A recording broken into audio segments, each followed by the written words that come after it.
Research can be tricky. This presentation will give you basic information about finding relevant sources and creating a works cited page. This instruction meets the Common Core Writing Standard number 8.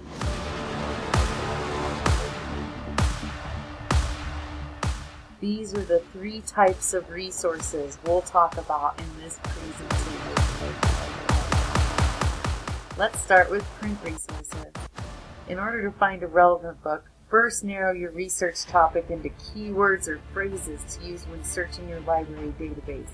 Skim the table of contents in the index of your book for your keywords.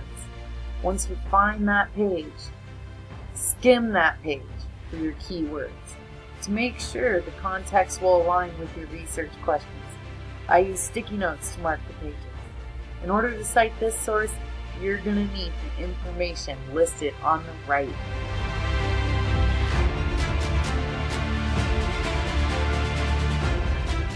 Now let's talk about online resources. First, you'll need to use your keywords to search for basic information. You can use the original Google search engine for this. Keep in mind that URLs ending in .gov, .edu, and .org are going to yield the most accurate results. In order to cite this type of source, you will need the information listed on the right.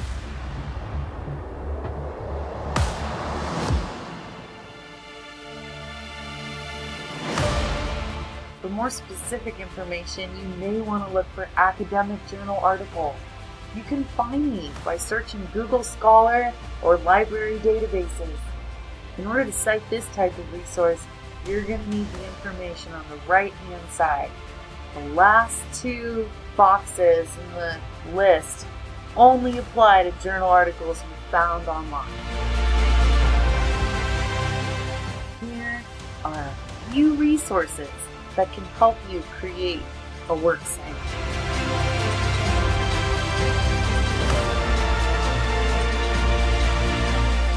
This is an example works cited page. Notice that it's in alphabetical order. Also, the hanging indentation format is required. Now it's your turn!